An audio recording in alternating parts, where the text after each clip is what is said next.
चलो, तो हमने कहां तक पढ़ा था? आर्टिकल 15 तक, डिस्क्रिमिनेशन वाला।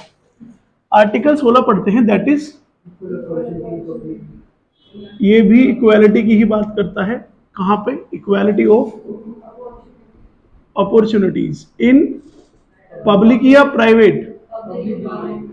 पब्लिक एम्प्लॉयमेंट, यानी सरकारी जगह।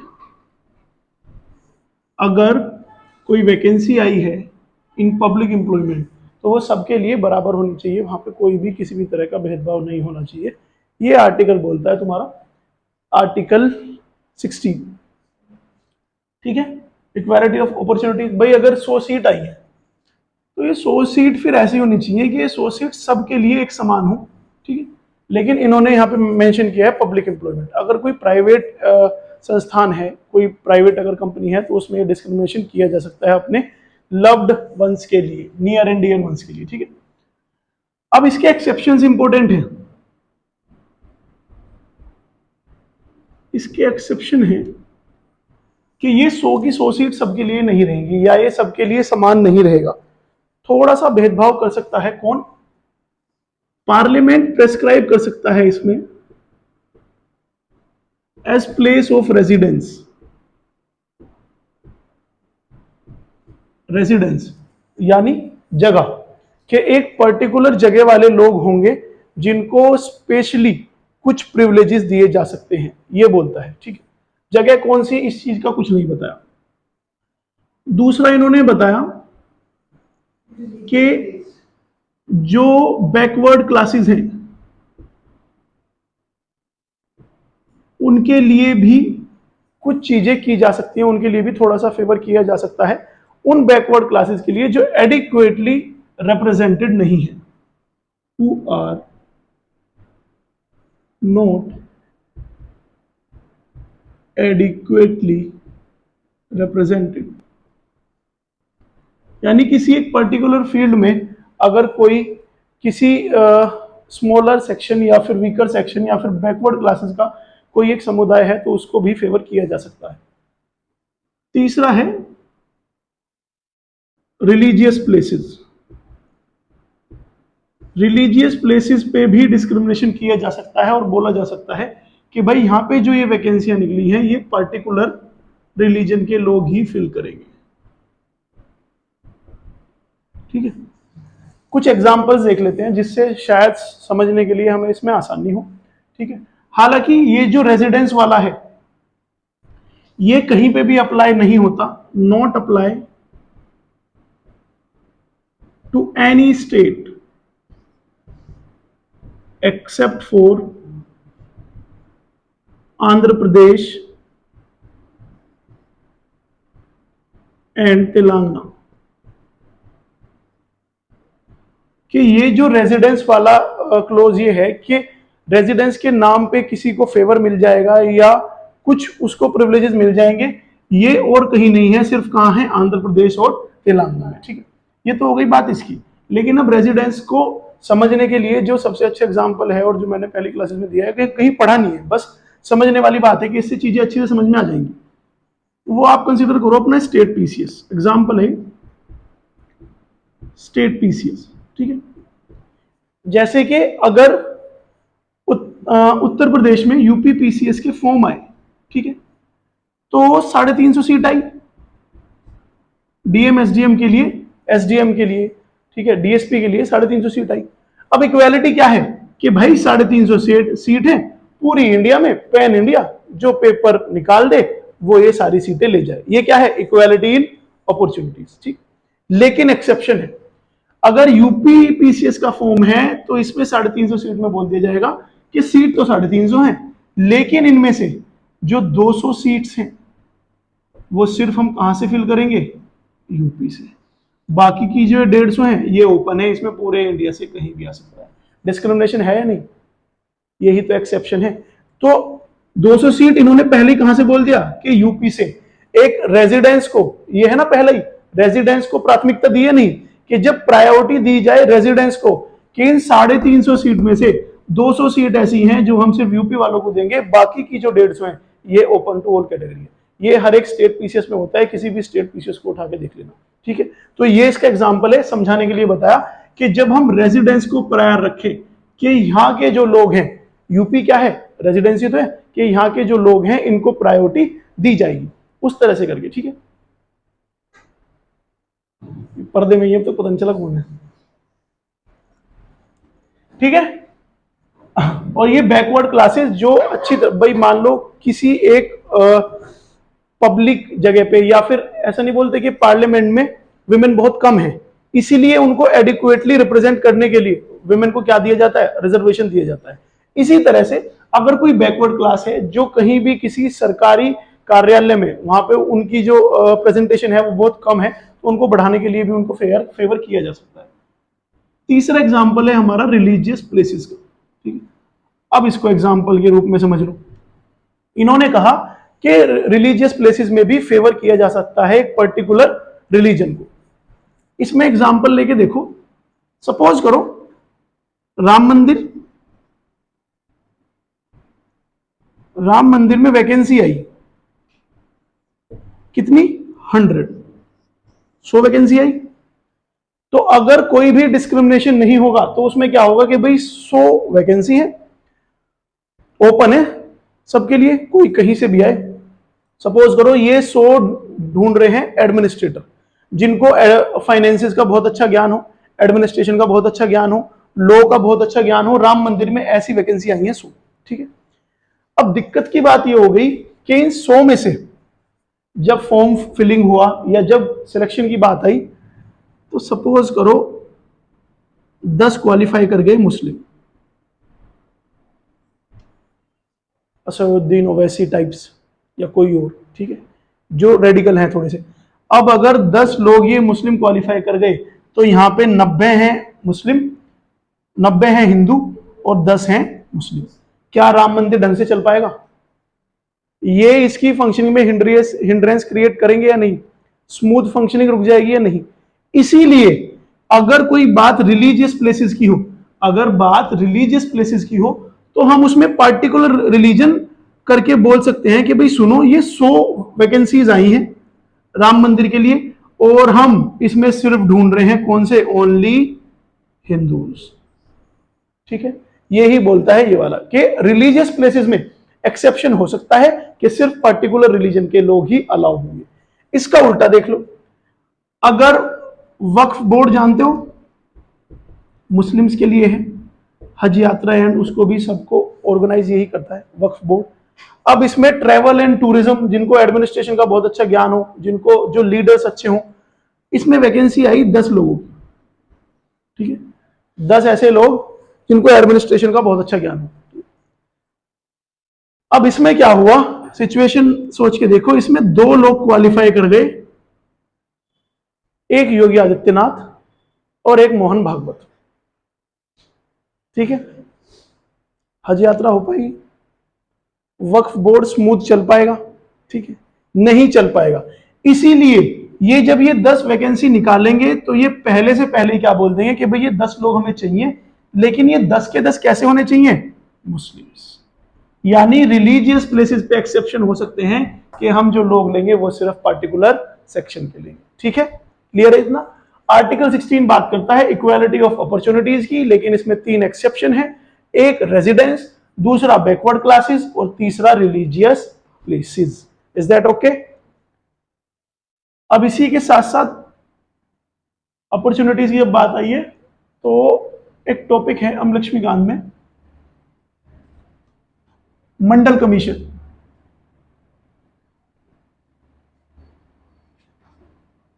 मंडल कमीशन ये सेकंड 1979 का कमीशन है, 1979 का कमीशन है। इनके जो हेड थे, इस कमीशन को जो लीड कर रहे थे, उनका नाम था बीपी मंडल। और इनको ये सेकंड बैकवर्ड कमीशन था, फर्स्ट नहीं था। एग्जामिनर ऐसे बोल सकता है कि ये फर्स्ट था, सेकंड बैकवर्ड कमीशन, जिसको काम क्या दिया गया, to investigate condition of socially and economically backward classes। ठीक है, इसको काम क्या दिया गया, बैकवर्ड क्लासेस के लिए। अंडर आर्टिकल 340 ये जो कमीशन बनाया गया था, ये बनाया था अंडर आर्टिकल 340। जब ये 79 में बनाया गया था, तब जो गवर्नमेंट थी वो थी मोरारजी देसाई की।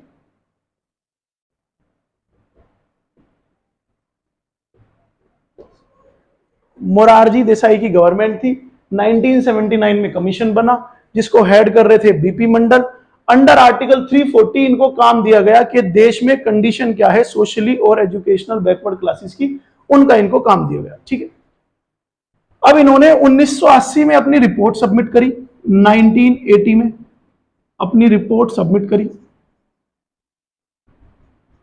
ठीक है, और इन्होंने बताया 3743 कास्ट्स हैं, इतनी बिरादरियां हैं, 3743 caste other than SC ST। SC और ST के अलावा जो सोशली और इकोनॉमिकली बैकवर्ड क्लासेस हैं हमारे देश में, वो कितनी है, 3743। किस टाइम पे, 1980 में, जो कि कॉन्स्टिट्यूट कर रही थी कितने percent of population, 52% of population of that time. यानी कि सब बैकवर्ड और SC ST हैं, फिर बेचारे जनरल कहां गए। ठीक, 1980 में, और इन्होंने रिकमेंड किया रिजर्वेशन, इन्होंने रिकमेंड किया कि रिजर्वेशन होना चाहिए किनके लिए, for OBCs other backward classes. Reservation कितना, 27% का इन गवर्नमेंट जॉब्स। ठीक है, अब ये क्वेश्चन पूछ सकता है कि जब 1980 में इन्होंने ये रिकमेंड कर दिया था, तो क्या ये इंप्लीमेंट हो गया था 1980 में ही? नहीं, 10 साल बाद 1990 गवर्नमेंट किसकी थी, किसकी, वीपी सिंह की गवर्नमेंट थी।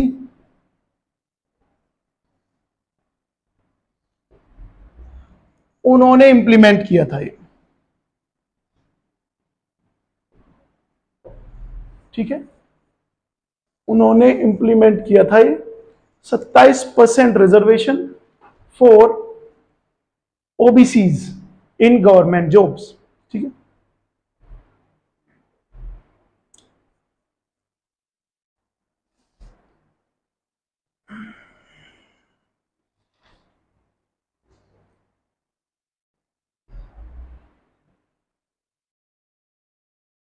ठीक है, रिजर्वेशन की बात हुई थी प्रमोशंस में भी।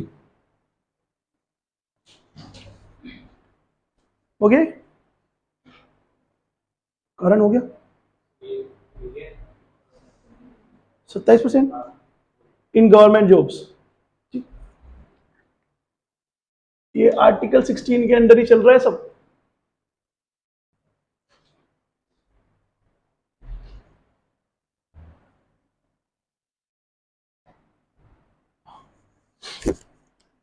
अब अमेंडमेंट है, कुछ अमेंडमेंट एक्ट आए जिन्होंने कहा कि रिजर्वेशन प्रमोशंस में भी होना चाहिए। ये तो जॉब्स में है, ठीक है। कुछ अमेंडमेंट एक्ट ऐसे जिन्होंने बात की रिजर्वेशन इन प्रमोशन, जिसमें से 77 amendment act,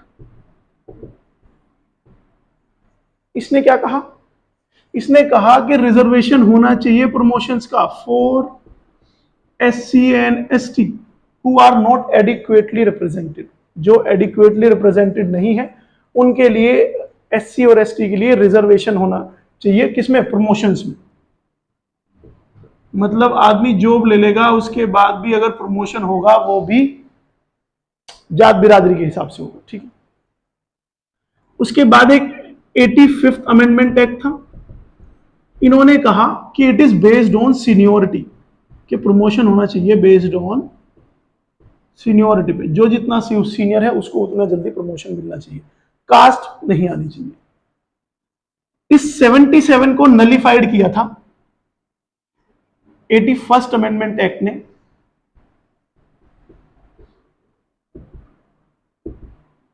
81st amendment act nullified यानी खत्म किया था, किसको, 77 अमेंडमेंट एक्ट।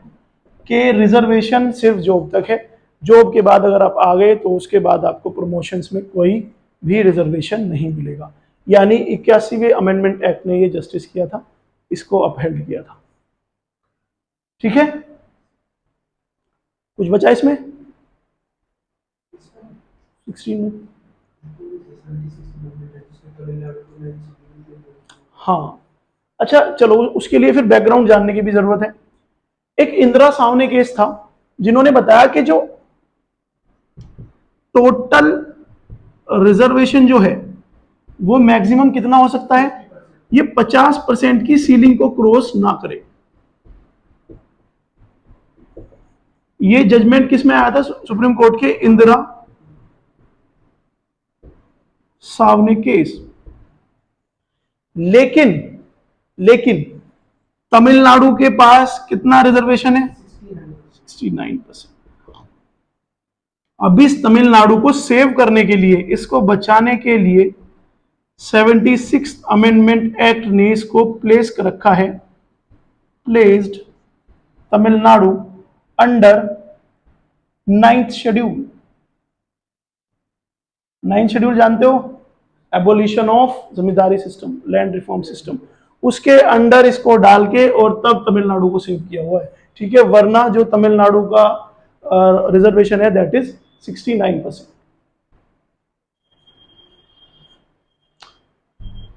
ठीक है, किसने? कौन सी? हाँ, जुडिशियल रिव्यू तो बेटा सारी चीजों का किया जा सकता है, बट ये है इनके पास, ये तो अभी भी था साल भर पहले से न्यूज में, साल भर भी नहीं हुआ तमिलनाडु फिर से था न्यूज में, क्योंकि वहां पे जो अब रिजर्वेशन आया था वो किसी और कम्युनिटी का और आया था, तो वो 70+ हो रहा था, तब भी इसी का वो दिया गया था। Right now it is placed under this schedule.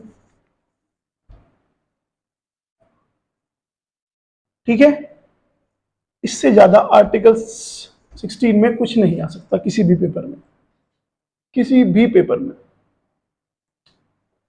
हटा दूं?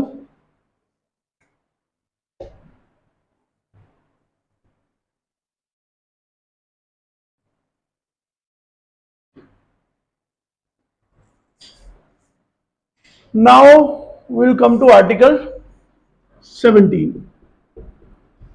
Article 17, that is untouchability.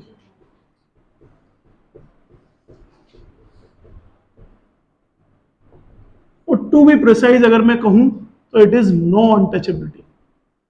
संविधान बिल्कुल खंडन करता है इस चीज का कि देश में छुआछूत वाली जो चीजें हैं ये कहीं पे भी किसी भी फॉर्म में प्रैक्टिस नहीं होनी चाहिए। ठीक है, मतलब ये मानसिकता ही तो है। सोच के देखो कि being despite being the 5th और 6th largest economy of the world, और इतने हम लोग डेवलप कर गए और वो सब, और अगर अब भी मानसिकता वो हो कि भाई ये छोटा आदमी है जस्ट बिकॉज ये छोटी कास्ट से बिलोंग करता है, और ये बड़ा आदमी है जस्ट बिकॉज ये बड़ी कास्ट से बिलोंग करता है।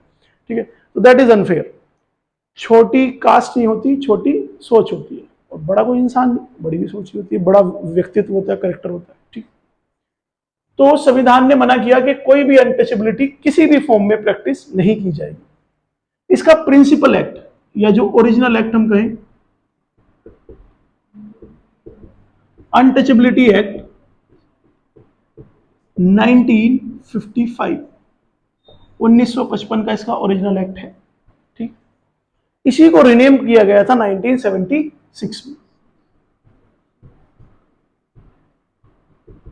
और नाम क्या रखा गया था चेंज करके? Protection of civil rights.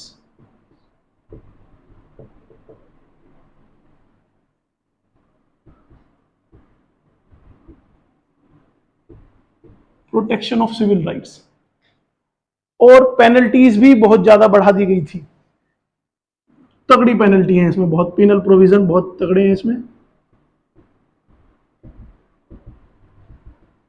6 महीने की जेल या तो बहुत ही एक हेफ्टी अमाउंट 500 रुपए का। ठीक है, अनटचेबिलिटी कॉन्स्टिट्यूशन ने डिफाइन क्या किया कि भाई किस तरह से है ये, कहां पे हम किस किस चीज को टर्म कर सकते हैं एज अनटचेबिलिटी। यानी हाँ, वैसे तो डिफाइन नहीं है, बट सुप्रीम कोर्ट ने इंटरप्रिटेट करके क्या बताया कि अगर आप किसी को मंदिर जाने से रोक रहे हो या किसी भी रिलीजियस प्लेस में जाने से रोक रहे हो, दैट इज अनटचेबिलिटी। अगर आप किसी को पब्लिक पार्क में या पब्लिक कोई टैप वाटर पानी पीना या पब्लिक जो कोई गवर्नमेंट स्कीम है उससे अगर आप उसको एक्सक्लूड कर रहे हो, वो अनटचेबिलिटी है। अगर आप किसी को SC ST कास्ट को उसकी कास्ट देख के अगर चिढ़ा रहे हो, उसको नीचा दिखा रहे हो, वो अनटचेबिलिटी है। अगर आप एनमिटी फैला रहे हो, देश की भावना खराब कर रहे हो किसी एक पर्टिकुलर सेक्शन के खिलाफ, वो अनटचेबिलिटी है। अगर आप प्रीच कर रहे हो उस चीज को, यानी उसका उदाहरण दे रहे हो, या अनटचेबिलिटी को किसी भी फॉर्म में अगर आप जस्टिफाई भी कर रहे हो कि हाँ ये अनटचेबिलिटी तो ठीक है, तो भी पीनल प्रोविजन, ठीक है। और बाकी प्रीचिंग, एनमिटी और ये सब भी किस में आएंगे, हमारे अनटचेबिलिटी में आएंगे। बट मजे की बात यह है कि अनटचेबिलिटी डिफाइन है क्या?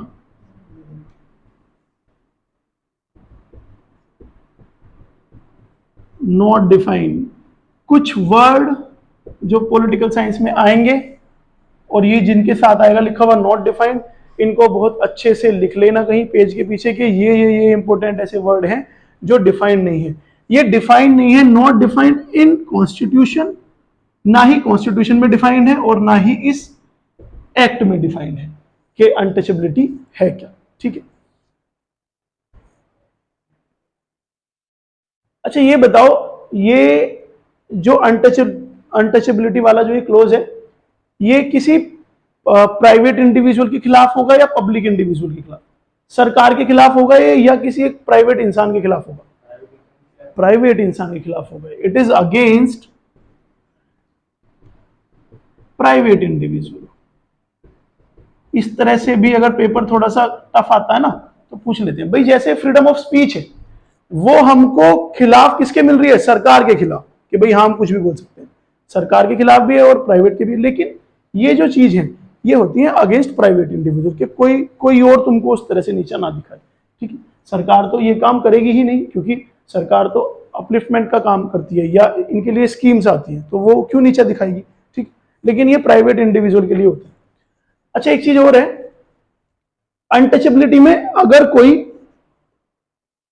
MP MLA या कोई नेता अगर इसके अंडर डिस्क्वालीफाई होता है तो वो आगे के लिए भी डिस्क्वालीफाई हो जाएंगे और कोई चुनाव नहीं लड़ सकते, ठीक है। क्यों? क्योंकि संविधान इसको ऐसे देखता है कि भाई मान लो किसी की विधानसभा में पूरे एरिया में 2 लाख लोग हैं। अब 2 लाख के 2 लाख उसी की कम्युनिटी के हैं क्या? कुछ लोग 10,000, 15,000, 20,000 SC होंगे या ST होंगे, तो इसका मतलब तो ये उनका ध्यान रखेगा नहीं। जो आदमी अनटचेबिलिटी के उसमें जेल में जा रहा है वो आदमी इन लोगों का ध्यान रखेगा क्या? वो इन लोगों का बिल्कुल ध्यान नहीं रखेगा। इसीलिए अगर कोई इसमें गिल्टी प्रूव होता है या इसमें अगर जेल काटता है तो वो डिस्क्वालीफाई हो जाता है और आगे के टाइम में भी चुनाव नहीं लड़ सकता, ठीक है। इतना ही अनटचेबिलिटी, कुछ बचा तो नहीं इसमें? सोचती जब वीडियो आधे घंटे की हो जाएगी तो इसको ऑफ कर दो। अभी कितने की? कितनी? हाँ, तो आर्टिकल 18 भी इसमें करके,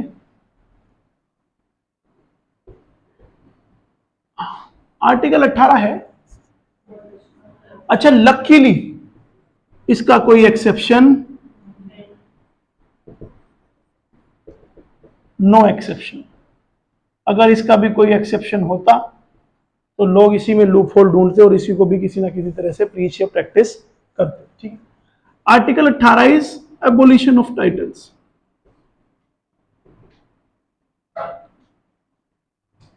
एबोलिशन ऑफ टाइटल्स ये बात करता है प्रीफिक्सेस की, जो ऐसे टाइटल्स जो किसी मतलब आर्टिकल 14 से आर्टिकल 18 क्या है? इक्वालिटी, कि भाई सबके साथ इक्वालिटी होनी चाहिए। तो अगर मैं सब बच्चों को सबके एक नाम से बुला रहा हूं, ठीक है, या फिर सबको स्टूडेंट या कुछ बोल रहा हूं, तो वो क्या है? इक्वालिटी, सब एस्पिरेंट्स। लेकिन अगर किसी के नाम के सामने ही अगर पहले तुम कोई प्रीफिक्स लगा दो तो उससे वो इक्वालिटी वाला कंसेप्ट खराब होता है। जैसे कि गांव में बोलते हैं नंबरदार, जमींदार साहब, ठीक है। ऐसे ही महाराज, राय बहादुर, राज बहादुर, जो ये ऐसे ऐसे टाइटल्स हैं, जो ये प्रीफिक्सेस हैं, ये संविधान ने मना किया कि ऐसे कोई भी टाइटल्स नहीं है, क्योंकि हम फॉलो करते हैं प्रिंसिपल ऑफ इक्वालिटी। तो इन्होंने मना किया कि महाराज राय बहादुर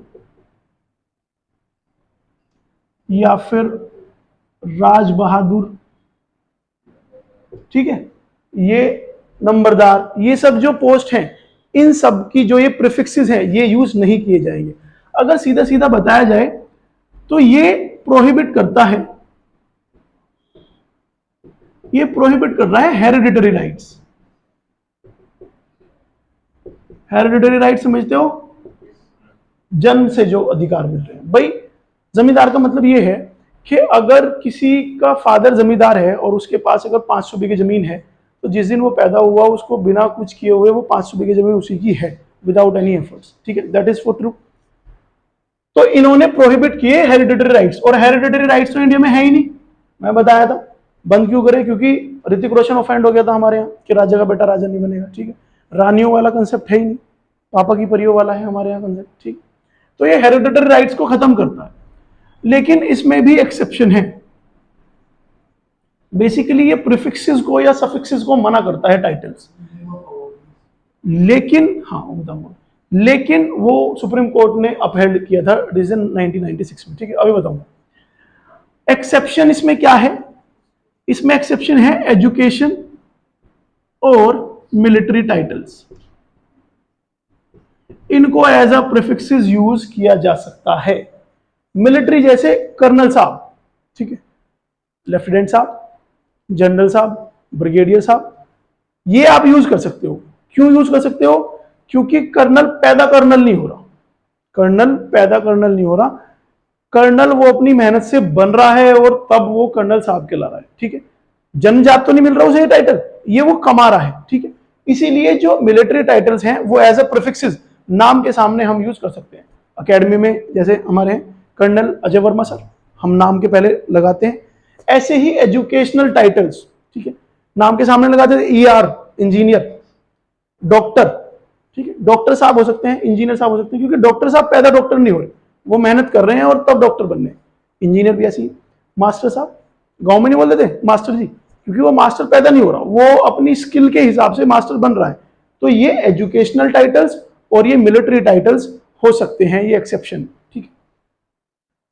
अब इसमें सुप्रीम कोर्ट का एक जजमेंट था 1996 में, जिसमें सुप्रीम कोर्ट ने अपहेल्ड किया था, अपहेल्ड कॉन्स्टिट्यूशनल वैलिडिटी ऑफ कौन से अवार्ड? अरे कौन से अवार्ड्स? जैसे कि भारत रत्न, पद्म भूषण, पद्म विभूषण, पद्मश्री, ये वाले जो अवार्ड्स हैं इनको अपहेल्ड किया कि ये अगर ये तुम्हें मिल रहे हैं तो ये इक्वालिटी के कंसेप्ट के खिलाफ नहीं है, ठीक है। जैसे कि सबसे बड़ा भारत रत्न, पद्मश्री, पद्म भूषण, पद्म विभूषण, पद्मश्री।